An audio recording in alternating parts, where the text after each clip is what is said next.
La Suprema Corte de Justicia de la Nación asestó un nuevo revés a la seguridad social al señalar que el tope a las pensiones del Instituto de Seguridad Social y Servicios Sociales de los Trabajadores del Estado, ISSSTE, deberá cuantificarse en unidad de medida y actualización, UMA, y no en salarios mínimos. En la sesión del pasado 17 de febrero, los ministros resolvieron que la reforma constitucional en materia de desindexación del salario, que entró en vigor en 2016, eliminó el salario mínimo como parámetro para calcular multas, créditos y aportaciones de seguridad social.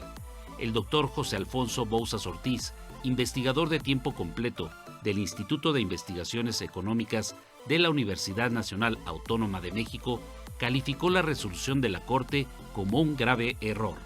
Históricamente, tanto la ley del ISSSTE como la del Seguro Social hablaban de que las pensiones se tasaban en salarios. Se vinieron los años de la crisis económica, de 1980 para acá, han sido modificadas tanto la ley del ISSSTE como la ley del Seguro Social, y actualmente ambas dicen que las pensiones se incrementarán de acuerdo con el índice de precios al consumidor, y esto la Corte lo que está haciendo es calcarlo hacia las UMAS, en tanto que las UMAS se supone que evidencian este índice. Es un error doctrinariamente grave. Finalmente, la pensión es salario que el trabajador gana por los años que laboró en activo, y someterlo ahora, en el momento en que se jubila, a un indicador distinto al del salario es desnaturalizar una importante prestación, la más importante para los trabajadores, el salario. Estamos hablando del salario vida. El tope NUMA aplicará a los trabajadores sujetos al 10º transitorio de la ley del ISSSTE, es decir, aquellos que tras la reforma que entró en vigor en abril de 2007 decidieron permanecer en el esquema de pensión vitalicia que paga el Estado. La pensión tope va a afectar a todos los trabajadores al servicio del Estado, advierte el doctor José Alfonso Bouzas, también especialista en temas laborales. La pensión tope, o sea, una pensión de hasta 10 salarios, que es el tope en el apartado B, con facilidad cualquier burócrata la alcanza. Por lo tanto, no es cierto que solo le va a afectar a los altos salarios, no, afecta a todos. E insisto, es una forma de desactivar la acción de los trabajadores. Un trabajador jubilado es un trabajador y pelea por el salario como cuando era activo. ¿Y por qué pelea por el salario? Pues porque repercute en su pensión. Por lo tanto, es muy importante, digamos, hasta estratégicamente, el indicador sea y solo sea el salario. De acuerdo con especialistas, lo que resolvió la Corte significa que el máximo de pensión jubilatoria que pueden alcanzar los empleados del gobierno es de 10 UMA, que tomando en cuenta su actual valor de 82.69 pesos, son aproximadamente 26,000 pesos mensuales. Por el contrario, el pago con base en el salario mínimo, el tope ascendería a 42,500 pesos mensuales, una diferencia de 15,000 pesos. No solamente la UMA está afectando la pensión jubilatoria a los trabajadores del Estado, sino también está convirtiendo en impagables los créditos de vivienda que adquiere el trabajador a través del FOBISSSTE.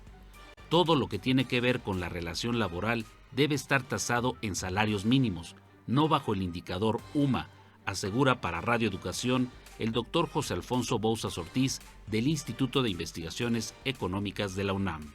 Yo creo que todo lo que tenga que ver con relación laboral tiene que ser tasado en salarios. Otras cuestiones, hagan lo que se les dé la gana, multas, recargos, háganlo como se les dé la gana, pero no metan indicadores que nada tienen que ver con el vínculo de trabajo.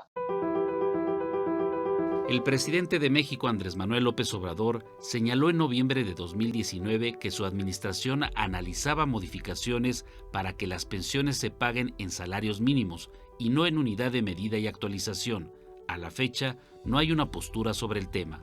De acuerdo con Gustavo Leal Fernández, académico de la Universidad Autónoma Metropolitana Xochimilco, quien cita al extitular de la Comisión Nacional de Ahorro para el Retiro, Carlos Ramírez, regresar el cálculo de las pensiones al salario mínimo representaría un costo fiscal de 200,000 millones de pesos anuales, lo que equivale al presupuesto conjunto de pensiones para adultos mayores, personas con discapacidad, becas Benito Juárez y jóvenes construyendo el futuro. Sobre si existe voluntad del gobierno del presidente Andrés Manuel López Obrador de elaborar una reforma que establezca que todas las prestaciones sociales se paguen con base en el salario mínimo y no en UMA, esto fue lo que nos respondió el doctor José Alfonso Bouzas Ortiz, investigador de tiempo completo del Instituto de Investigaciones Económicas de la Universidad Nacional Autónoma de México. Yo creo que no entienden incluso el contexto. Es un tema muy técnico. Cuando yo digo la jubilación es salario vida, bueno, lo digo porque soy especialista, me he dedicado a entender la norma de trabajo 45 años. Y bueno, nuestros queridos diputados y el gobierno de las 4T pues no tienen esa preparación, les parece secundario, incluso priva mucho el argumento de qué más da si se está recuperando el poder adquisitivo del salario. Para Radio Educación, Rafael González Domínguez.